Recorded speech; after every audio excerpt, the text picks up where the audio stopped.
You're listening to the Griffin Sports Insider Podcast, live from Hi-Ho Bar and Grill in St. Joseph, Missouri. It's our live weekly chat with Missouri Western coaches and athletes. Here's your host for the Griffin Sports Insider Podcast, Tommy Rezach.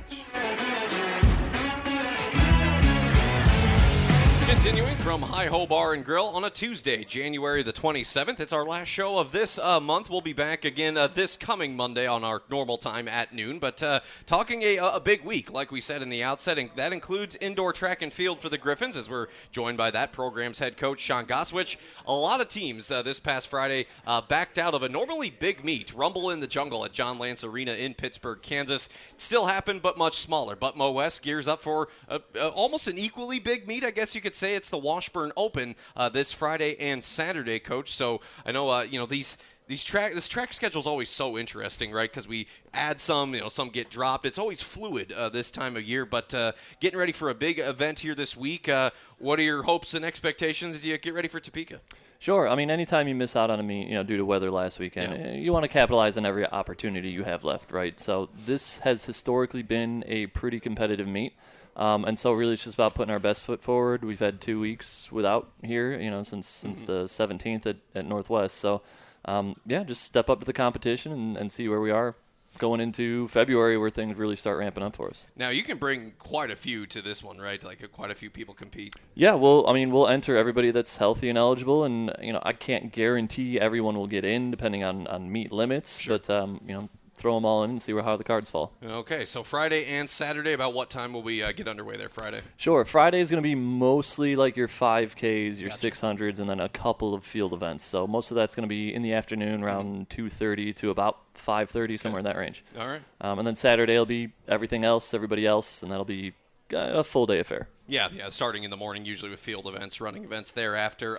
And Washburn Open, a lot of MIAA schools, other Central Region schools in that mix as well? Yeah. I mean, anybody and everybody that wants to go to this one, and like I said before, it's usually very competitive, so it should be pretty well attended. Now, looking ahead to what Griffin Track and Field has coming up, it's a busy few weeks, if all goes well with, let's hope the weather cooperates with us a little better. But Bearcat Invite coming up February 6th and the 7th. The Ichabod Invite and the Russ Jewett Indoor Gorilla Classic, those are dueling events on the same weekend, February 13th and 14th. Of course, that Gorilla Indoor Classic in Pittsburgh, and that is where the conference championships for indoor will be February 27th through March 1st. You also have a last chance meet there in Maryville, February the 20th, and, the conversation this time of year, same as always, right? A chance to set some provisional times and get yourself prepared for Pittsburgh there. Absolutely. I mean, you always want to kind of get used to the track that you're going to be competing in for the conference meet.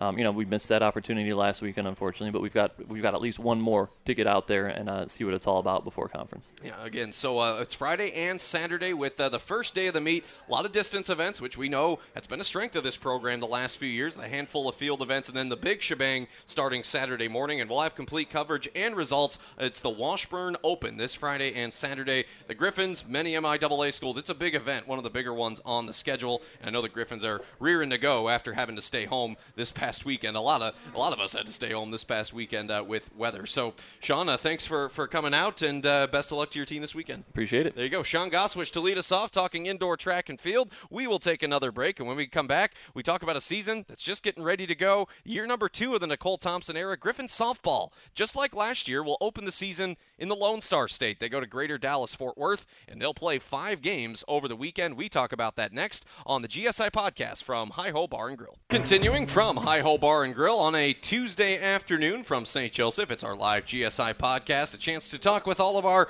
Griffin coaches who are in season or have their season coming up. And a couple of weeks ago now, we had previewed Griffin softball, and now we get ready to strap it on and do it for real as the first games on the schedule here in 2026 are upon us. 5 games down in Mansfield, Texas, Friday through Sunday. Joining us, second-year head coach Nicole Thompson. And Nicole, I'll try not to sound like a broken record from a couple years ago, but it's here. All roads since last May have led you to this moment. We obviously have had a lot of new additions, but a lot of returners. I think that's what's exciting. It's a blend of people who have been Griffs for a long time and people who are being Griffs for the first time. So how do you feel as we sit here on Tuesday? I'm excited. I think I've gotten to that point where I can't dial up one more inter-squad lineup. I don't think my pitchers want to face our hitters, and our hitters don't want to face our pitchers anymore. And so I think we're ready to kind of take that out on someone else. Absolutely. You can scoot that mic up just a little bit. Yeah.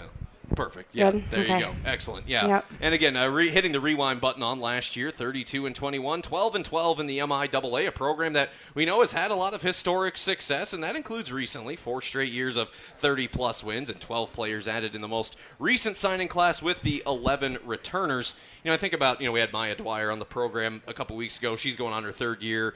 Kaylee Higdon now a senior. You have a good blend of people who have been here a long time and some who haven't. Some players you brought in just last year. For those who have been here a long time, how do you feel like they have done in just welcoming the newcomers and just making everyone feel like family and at home and everything? Yeah, I think that's been our biggest attribute this year is when we talked about a little bit when we bowed out of the MIAA tournament last year. It was those seniors that going to be seniors, the Higdon, the Maya Dwyer, the Harley. They kind of got it together and was like, hey, how do we not have this feeling next year? It starts now. It starts in our preparation over summer, over fall, into break. And I'm very fortunate to have that senior class that I have. They truly bought into what I wanted to do with this program last year, and they have just taken it full force this year.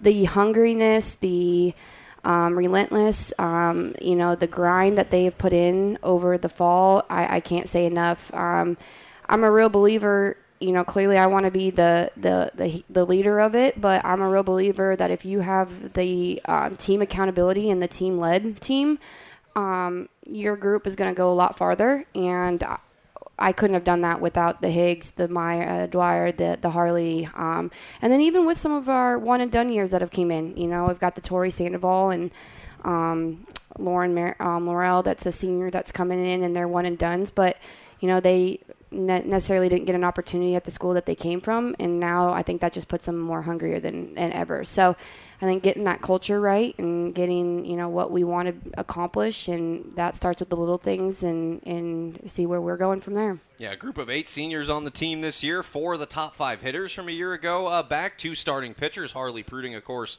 being one of them. And that's 5 players last year who started 46 games or more back. So a good place to start with the gaps filled in the signing class, as we talked about. And, I think back to last year, some of the doubleheaders, right? We had the luxury of throwing a Sid Rader out there and get through game 1. And then game 2, it's like, either maybe pitching wasn't as strong or the bats went cold. It just felt like so many doubleheaders. It's like, great image game 1, maybe not as much game 2 or vice versa. With the production that you've added and have brought back, time will tell, right? You never know till the first few games, but how balanced, how productive do you feel like this group can be right out of the gate? Yeah, clearly Sid Rader's not coming back through those doors again, so we had to move on and flip that page, and I think we've done a really good job of with this pitching staff of adding the depth into it. I also too wanted to get a little bit of difference and versatile from it. So, having some different looks from different people on the mound, I think that's going to help us out with our pitching staff.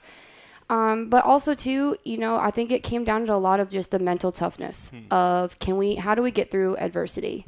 Things didn't go our way game 1, or if they did, then how do we come out and keep that consistency? And so those were some big key points that we talked all through fall, and I think that helped us out. We picked up an extra day in the weight room. How do we close 7th innings, whether it's in game 1 or the 7th inning in game 2, and having that mindset built from the day we got here in August, I think that truly has helped us, kind of get over that barrier.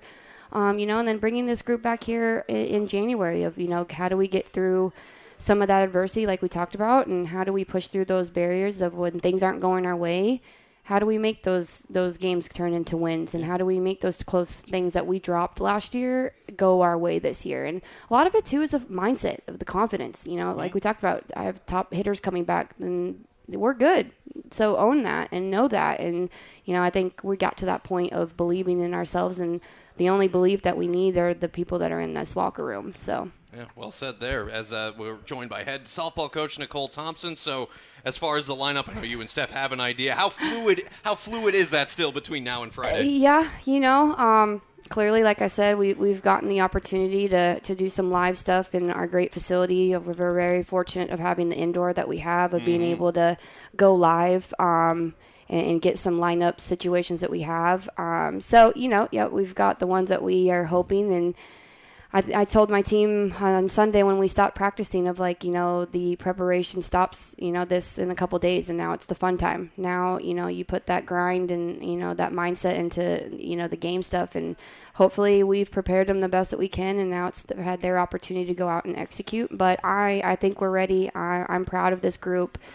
And like I said, and if it doesn't, then we find ways to go through it, and we add depth this year. And so how do we have that role of, the next man up, and getting some people some good situations, some pitch hitting opportunities, and that's where I like where we're at with these non-conference schedules of like, okay, we're facing the best of the best. I mean, we open up with Harding. Yeah. How do we go down and see a team that was in a regional last year, and how do we face up with that with our starters and people that are coming off the bench? So yeah, Central Region foe, the Harding Bison. That's how this season will start this Friday at 2:30, followed by a matchup with an in-state team. The Drury Panthers will be down there in Texas. The venue where softball will be, it is called Fields at Station 63 in Mansfield, Texas, Greater Dallas-Fort Worth. Dry forecast, that's the good. The bad is it's going to be cold. Highs in the 30s and 40s. There was one game, Colorado Mines, that was nixed due to the cold. And we were talking before we went on that in the MIAA, the real feel, it has to feel like it's 35 in order to play. But with these non-conference neutral sites, it's kind of up to the city of Mansfield, right? Whether it's warm enough to play. Is that how it's going to go this weekend? Yeah, tournament director texted us yesterday. Clearly we didn't play there, or luckily we didn't play there last weekend. I don't think anyone would have been playing down in Dallas or anywhere, but unfortunately, and this is kind of where I told the team, we talked about it, the adversity, the, things that we can't control, and weather's one of them. Yep. Clearly I've played in my fair share of coldness, so when I did get that text message, I was like, okay, I had our goals of going down there was 6 games, and telling the kids whether it was warm, sleeting or not, we were going to get our butts out there and play. But I get it safety-wise, and, we're still very fortunate of getting 5 games in, and so we're going to get down there, we're going to roll the balls out, and we're going to go. I love that. It'll be Harding and Drury Friday, 2:30 and 4:45. Texas Women's, a team that we battled last year. It'll be a Saturday 2 o'clock game. And then bright and early Sunday morning, 9 a.m. against Texas A&M Kingsville. St. Edwards on Sunday at 11:15. I mean, yeah, I was thinking about that when I was prepping this morning. It's like, you're getting up early, you're warming up. It's going to be cold out there. It's very early in the season. I mean, that's kind of a character test game right there, is it not? Like 9 a.m. on a Sunday, you got to really love what you're doing to get ready for a game like that, right? Yep, you're exactly right. It's why we practiced a couple early mornings this last couple weeks. So nice. Try to prepare them as much as we can, but this should be the fun time. So it shouldn't matter if it's 7 a.m., 11 p.m. This is the time that you want to get out, and we're not practicing. You're not facing each other. And how do we come out on a weekend on a good note? So. Yeah, it'll be fun to watch. It's still 5 games, so yeah, the goal was 6, but still 5 good tests for these Griffins. And then you look to the next weekend, you got a ranked Angelo State team on there, Texas A&M International.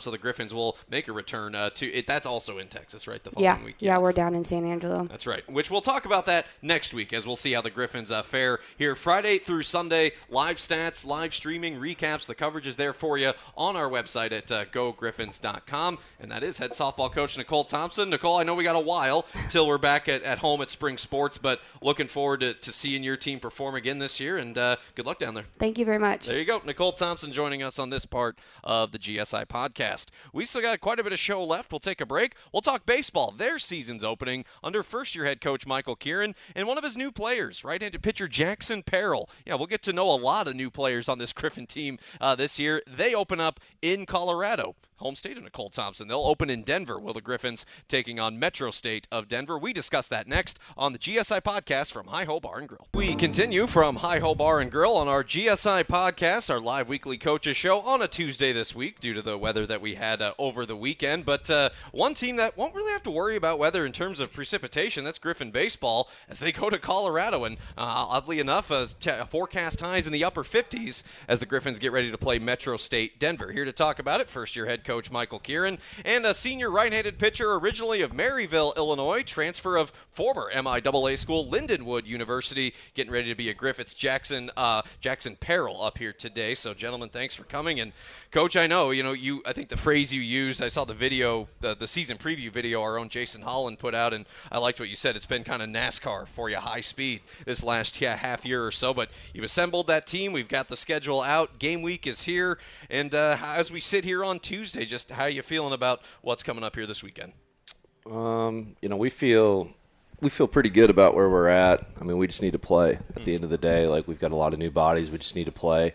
I think all the answers or all the questions that we need answered, all the questions that are left are just going out and playing, and then making the adjustments we need to make game to game. I mean, today it's just making sure that everybody's ready to go, more mentally than physically, because I think there was probably some stress and anxiety probably yesterday at practice, just because everybody knows what's on the horizon. It's not like football where you play 10, 11 games, 12 games, right? Like, you got 50 ahead of you, and that can be daunting. So, just being present, it's been a big word that we've been using this year, and just kind of taking everything day by day. The only day that matters is the day in front of you, and that's kind of how we've been viewing things. But, yeah, we're excited to get out there. But we've got a pretty veteran group, so, again, we just kind of know what's on the horizon. So I don't think anybody's sweating too much about it.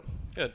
Jackson, I'll have you scoot that mic up just a little bit higher for me. For those that don't know, there's so many cool stories, journeymen on this team. Jackson Parrill, a guy that started at the community college level at Lewis and Clark Community College, and then a couple of years there at Lindenwood, Jackson. But like so many others, you kind of looking for a new home, a new start, new opportunity. What was it about Coach Keeran and Mo West that kind of appealed to you? Just, fresh start is what I was really looking for, and, new coach, new program, new area, just looking for a place to kind of restart and put both feet on the ground and kind of just, go at it one step at a time, one day at a time. So, the program was great, and, just kind of looking forward to just competing with some new guys and seeing where this year will take me. Yeah, no, we've all been itching since about June when Coach Keeran joined us that we knew there were going to be a lot of new people, and we've been, taking your pictures and writing your bios, and it's like, I think we're all itching to see how this goes. Jackson, one of 28 new players. That includes 13 new pitchers, 7 returners from the team last year, and interestingly, no freshmen, so a very unique blend that we have. But one thing, Jackson, just staying with you, experience does not lack on this roster. I think everyone has played at some level, JUCO, D1, D2, Mo West, and other places.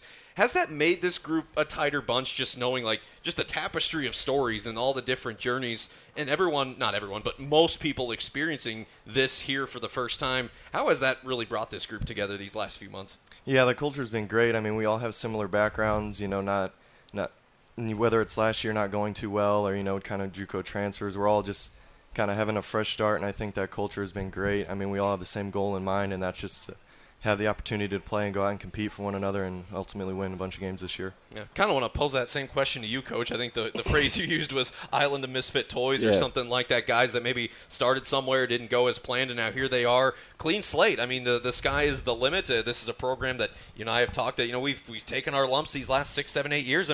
Sky's the limit, and who knows? It's a blank canvas, and just how exciting does that make it, just having so much new around here? Yeah, we don't talk about the past too much because it just really doesn't involve us. Right. It's every single person here has a new chapter to write, so we're excited for that. And a lot of guys, I think you get along better with people that are in the same steps of life or in the same. I've had the same experiences, so I think that's why we have a close-knit group, even though they haven't played a lot of games together. There's just a lot of maturity that takes place. I think every day we kind of know what we need to do. Nobody looks around like, oh, I don't know what this drill is. It's like, okay, maybe you haven't done this drill here, but you've done it in the past. And there's just a lot of wise souls on the team, I guess. But everybody's excited to play. Everybody's excited to get out there. And we have a ton of experience. And Jackson's being modest. When we got him, I felt like we stole something. You know what I mean? When we get 200 innings of college baseball, and he led the prospect league this summer in strikeouts. That's why you do the research. That's why you go in depth about recruiting, and you don't just take things at surface level. Because I don't know a lot of 95-mile-per-hour arms that were in the portal this summer, and the fact that we got one of them, felt like I stole something, so it's a good feeling.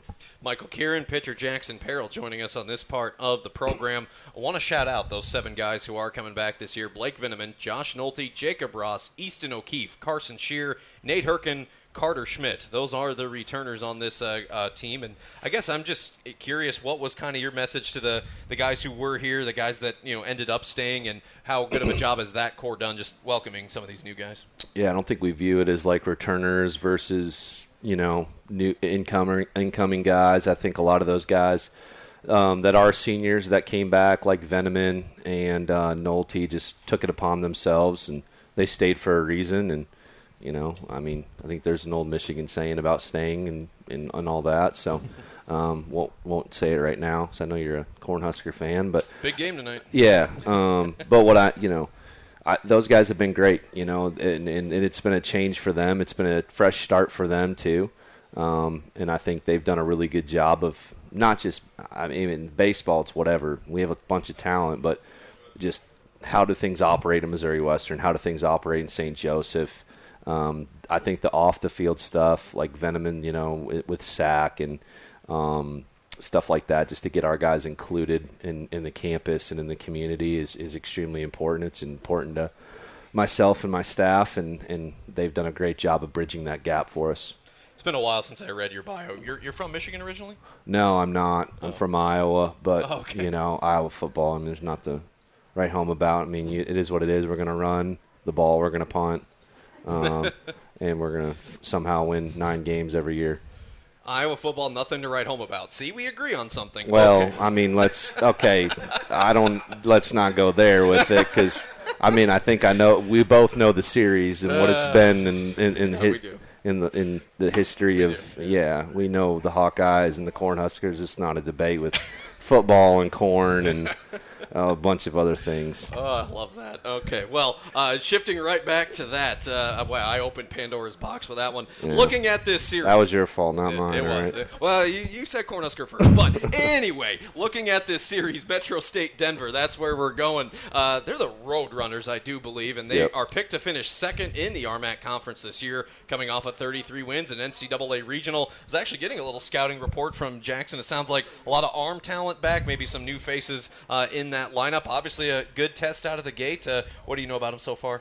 They're really good, and we're really excited to play them. And, I think we're going to know where we're at from the get-go, and that's the plan. That's why we're playing them. We're playing St. Cloud, playing teams that have been in regionals, super regionals, and so we can stack it up, and know what we have to do against the Central Missouris and the Pitt States of the world. And, they're a good club. That altitude does something to the ball out there, right.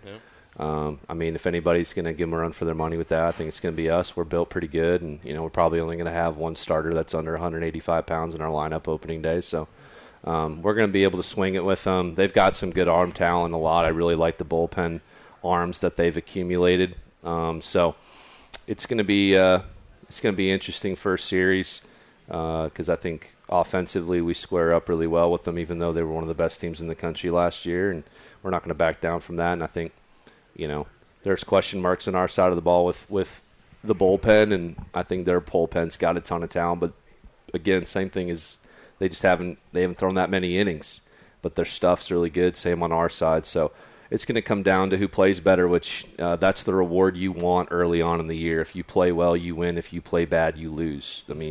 It sucks sometimes early in the year. You go play someone, you play to their level, and you come out winning, and you don't get any better from it, and it just deodorizes the stink that you had by having a W in front of your record. Absolutely. The games Saturday, 1 and 4 p.m. Those are 9-inning games in the doubleheader, and then a Sunday series finale at 1 o'clock. And just kind of wrapping this up, Jackson, to you, obviously the goal is to go down there and win, but just from a player's perspective, how valuable will this first series be, just from a learning standpoint and comfortability and people just getting used to playing together? Yeah, I'm super excited to get back out on the field again. Especially with a group of new guys, I think it's going to be fun to, ultimately get out there. We worked so hard this off season, and we've just been going day by day, and then just keep stacking days till opening day, and it's finally here. So I think me as well as the rest of the team is just super excited to get there and compete with one another. So how long has it been, ballpark, no pun intended, since your last live college game? Last year didn't really go to plan. Didn't throw a bunch of innings, but I threw last summer, so probably since late last summer. And you were in the Prospect League. Correct. Okay, awesome. And per Coach Keeran's scouting report, a 95-mile-an-hour fastball. So that's just one. I mean, folks, I'm really looking forward to digging into my season prep with these guys when they open at home February 6th, because just on the surface, so many interesting paths and stories for this team. So hopefully 2026 is a good story as it starts in Denver, Colorado against Metro State Denver. Beautiful ballpark in downtown. We were looking at pictures of it before we came up here. Saturday, 9-inning doubleheader at 1 and 4 Central. Sunday series finale at 1 o'clock Central Time. With Michael Keeran, that's Jackson Parrill. Gents, good luck and safe travels. Thank you. I appreciate it. All right, thanks for the time. There you go, Jackson Parrill and Michael Keeran. Fourth head coach in the 56-year history of this proud baseball program. So really looking forward to seeing how this goes. We'll take a break. Yeah, we got about a half hour left, and we still got to talk hoops. It's maybe not as busy of a week for basketball, just one game, but we know who it's against. They wear green. They're 40 minutes away, and we want to beat them. We'll go to Northwest on Saturday. We'll start off by talking women's basketball with head coach Luke Scheidecker. That's on the way on the GSI Podcast from Hi-Ho Bar and Grill. We're rolling on this Tuesday afternoon from Hi-Ho Bar and Grill on our GSI Podcast, talking basketball now as we have 9 regular season games left as we sit here, and the first of those 9, the good news is more than half of those at home. 5 of the last 9 will be played in St. Joseph, but a quick road trip this Saturday, a rematch with Northwest Missouri State. Yeah, it's been a while. December 7th, that's when we played them. That was our conference opener, I do, either that or Emporia. I don't know. Days run together, but we will rematch Northwest this Saturday, 1:30 and 3:30 p.m. The women to lead us off here now with first-year head coach Luke Scheidecker. And Luke, I know, regardless of result, we knew Wednesday and Friday. We were in Washburn Friday. We knew those were going to be tough road environments, really good teams that we were going to play. And I think frustrating in the sense, get off to kind of a slow start in both of those games, show some fight, show our talent late, come up a little bit short. And that's kind of what we talked about Friday night on our post-game show, is just trying to find a way to get off to better starts. I think, is that kind of what you're seeking here this week? Yeah, we talked about it after the game with you, and then, in the locker room we had a discussion about it as well. It's like how we can fix it, and it's not good enough to not come out and play a good first half and be trailing and make it an uphill battle, because you expend a lot of energy when you're down 15 and you got to come back and try to make it a game, and we expend all that energy and we just haven't been able to get over the hump. So yeah, we got to fix it. There's no excuses for it. We just got to be better at it.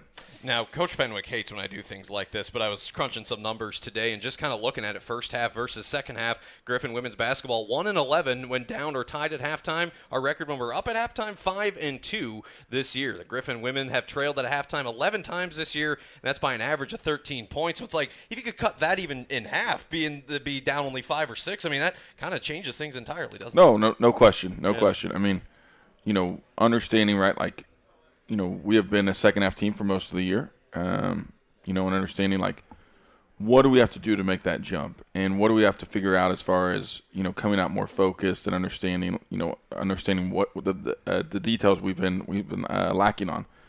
So, we got to grow from that, and, we're running out of time doing that, though. Yeah, 9 games to go. We're going to flip to February. I think Sunday is the first day of February, the Super Bowl of the week after that. And one more number. Yeah, it's minus 62 scoring margin first half, plus 43 in the second. So that shows that this is a team that can adjust, can respond. Is just hoping not to get down there early in games. And, talking of, time to get there, we're still one game below the cut line for Kansas City. And the last team in, if the season ended today, that's Northwest, who we play this Saturday. Obviously, MIAA tournament, you grew up in the area, you knew how it is, best small college tournament in the country. Olivia Nelson's been a part of that as a player, so have Lindsey Kelderman and Meredith Reeker. Just getting that, obviously, that's the primary goal every year. How much of a motivator do you hope and think it is with this group right now? Oh, that's got to be the goal. Yeah. I mean, we need to make the MIAA tournament. There's obviously we want to do better than just making it, and we'll go win games, but we need to give ourselves the opportunity to go do that. We've talked about it. We understand the task at hand. It's very jumbled up between, there's 6 teams that are pretty, have 7 wins, I believe, in the league, and then after that it's everyone 4-2 as well. So our schedule gets a little bit more favorable as we play a lot of top-end teams early on. Our schedule this year has been literally the number one schedule in the country. I mean, so when you look at the numbers of Massey and Inkblot and everything like that. So, we know the task at hand. We understand, we have to play better basketball, and understand we can – the opportunity is right ahead of us. Yeah, Massey, that's kind of the primary one I use. Mo West women's basketball strength of schedule right now, number 3 in the country. I'd love to see who's 1 and 2 and who they've played, but I don't do the analytics. And then as it pertains to the MIAA, you've got Hayes, Pittsburgh, Southern, pretty much all right there with only one conference loss. Central Missouri, Northeastern State, that's been a story this year. They're 7 and 2 in the league. Washburn 7 and 3. And then everyone behind Washburn has a sub 500 league record, which in our case is good news. We got some of those teams with the lower records on our schedule here in February. I truly believe the North Division, who we've been playing, is the better of the two. I think we'll start seeing that Southern tour of Missouri Southern, Rogers State, UCO, Newman, and I do think there are some opportunities there for the Griffins to put some in the win column, and an opportunity to do it against our big rival here this Saturday, rematch with Northwest. And we're talking about slow starts. That's a game that maybe got away from us late there in December as they beat us 62-48 at home. And, they play the same road schedule as us, right? They're our travel partners, so they've gone through the gauntlet. They've dropped 4 in a row, and that's a team that's also fighting for their postseason life right now. What's the key to getting them back and getting a win? The player style basketball. We didn't do that the first time we played them. It was a slow half-court game where we want to be up more in tempo. You look at our pace. We're a top 50 team nationally in pace, where they're a bottom 50 team nationally in pace. Can we set the tempo? Can we play at our pace? Last time we played, it was a ball game the whole time. In the last couple of minutes, it got away from us. But we do have some help coming from last time. We didn't play Anna, who that's right. One of our key players didn't play last time, and point guard, and kind of gets us going and stuff. So it's a big game. We got to go in and be locked in, and obviously going on the road is always tough, but we're kind of in the same boat right now between both teams. Yeah, Griffin's still seeking that first road conference win of the season, and we've had some favorable results at Bearcat Arena. We were able to win there last season and the year before that, and it's been a good series, between these programs the last few years. And that game that we had in December, very close up until the bitter end when Northwest was able to eke one out there. But two teams, like I said, they've had their share of struggles playing the upper echelon of the MIAA. Now, who is going to fight, to keep their postseason hopes alive? That's what we're going to find out. And, we still have 9 games left, including this Saturday, and it'll start in Maryville 1:30 with our pregame coverage at 1:15. You said something interesting. There's a metric that measures ranking of pace in the country in women's basketball? Yeah, all the analytics numbers, different things like that. So you can get that on – there's some different websites out there that we subscribe to. And oh, you have to subscribe. Yeah. Okay. I maybe can give you some insight on that. I just never heard of that myself. Yeah, that measures pace. I mean, you can dive in analytically with the analytic trends that are out there now. There's websites and different things like that, and we're big numbers people, so we like to look at that and understand what we're getting ourselves into and how we're doing. And you say we rank where nationally in pace? It's like top 50. That makes sense. Yeah. Okay. And I honestly believe if we didn't play one of the best schedules in the country, it'd probably be even higher. Yeah. Some of those numbers are just dropped because teams beat teams by 60 points in games, and they're blowouts where every game we played in has been pretty competitive and close. Yeah. Try running fast against Grand Valley State. It's a tough thing. They kind of saw you in half. Minnesota State does kind of the same thing.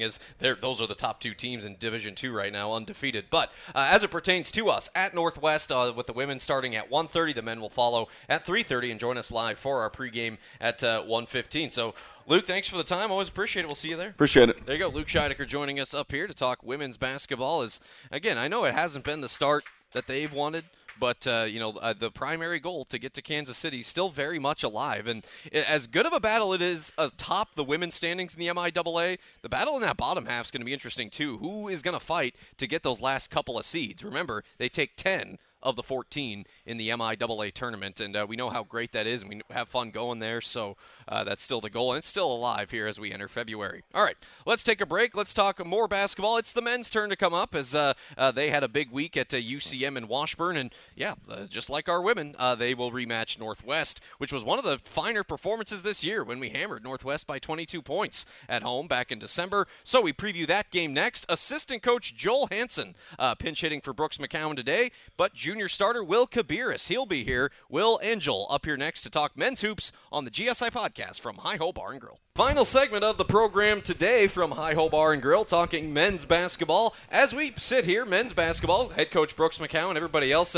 doing an appearance at Cameron Elementary, just down the road. Our friends in Cameron, Missouri, that's where they are. But two gentlemen kind enough to stay here and talk with me. Assistant men's basketball coach Joel Hanson, and making his return to the program, a 6'4" junior guard of Rhinebeck, Iowa. Of course, a transfer from Upper Iowa University, William Kiburis. Gentlemen, thank you so much for being here. And Joel, just starting with you, the top two teams in the MIAA, that's who we went and faced. And, in talking with Brooks at the end of Friday night's game that, even though it's not the results, I think we all saw some really good minutes, some really good moments and runs in those games in hostile environments. And now it's a new week with just one game going back on the road and had to deal with some weather and things in between there. But what has the energy been like with the guys these last few days?